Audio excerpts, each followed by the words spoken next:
С высоты символ Мензелинска, Екатерининский или Царицын мост действительно выглядит торжественно. Появился он в годы правления Екатерины II, но императрица так сюда и не заехала.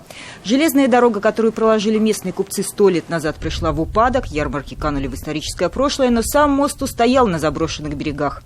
Сбылась такая долгожданная мечта вообще возобновить это место. Екатерининский мост, наверное, можно было бы назвать мостом несбывшихся ожиданий, если бы не его третье, по сути, рождение в историческом виде. Мало того, что арка сохранилась, здесь нет сварки, а только столетние клепки, так и вдоль дамбы, как и в екатерининские времена, высаженные деревья. Нам пообещали, что на Екатерининском мосту мы обязательно встретим рыбаков. Дескать, любую погоду здесь просто от них не протолкнуться. Но сегодня погода не клевая, в смысле того, что не клюет. Но даже и в такую погоду мы видим, что обновленная набережная и обновленный городской пляж не пустуют. Прогулку по набережной для президента республики совместили с экскурсией. На одной стороне старинный город, с другой обустроенное пространство, пляж, площадки для созерцания и детских развлечений. По федеральной программе «Малые города» на реконструкцию было выделено 50 миллионов рублей.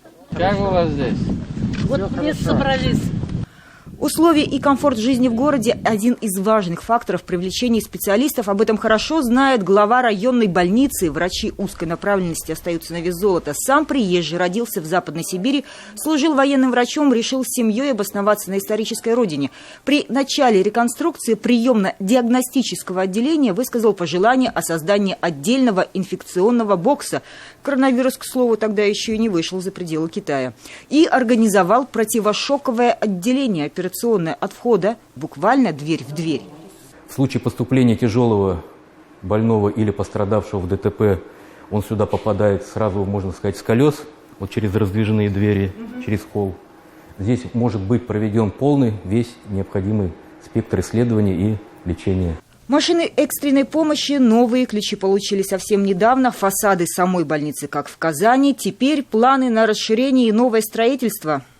В этом месте планируется строительство детской поликлиники на 60 посещений в смену.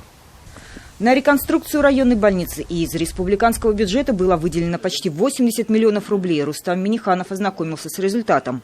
А это городской парк имени Мусы Джалиля. Из Мензелинска поэт ушел на фронт. Сейчас это и место прогулок с детьми, и место для свиданий у поющего фонтана, и даже кинотеатр под открытым небом. Совсем скоро в парке пройдет фестиваль кино.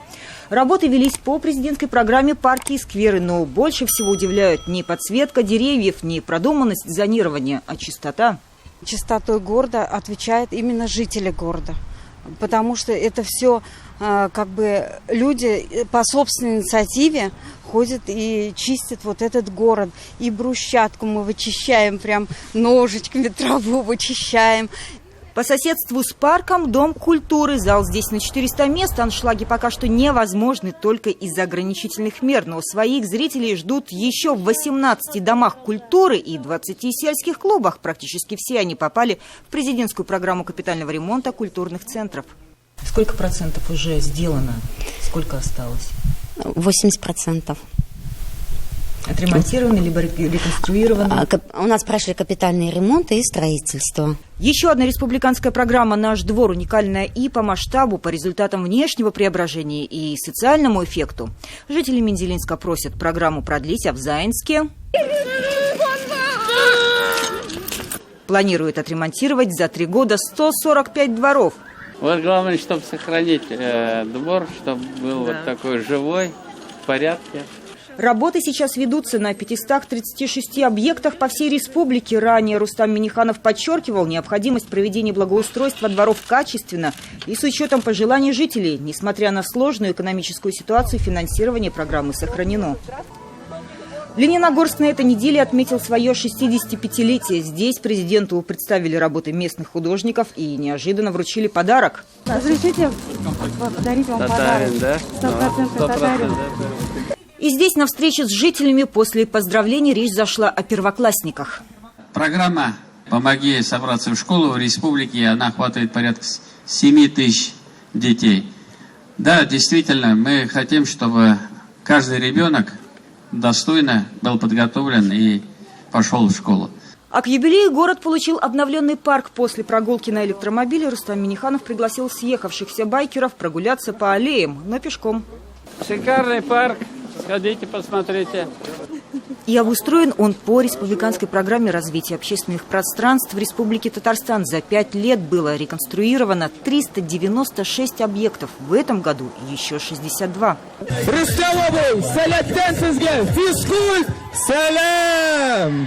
Детский отдых круглый год. Теперь это будет возможным в лагере «Звездный» в Лаишевском районе. Раньше корпуса обогревались тепловыми пушками. После реновации подвели тепловые электрические сети, отремонтировали 7 корпусов, построили новые спортивные площадки. Президент Татарстана встретился с активом молодежного движения «Салят» – «Талант».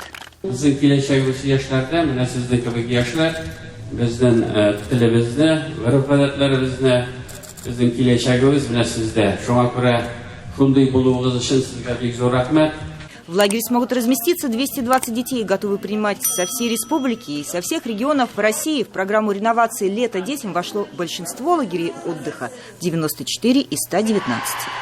Татьяна Тимошенко, Андрей Мохов, 7 дней. Все выпуски программы «7 дней» смотрите на YouTube-канале ТНВ.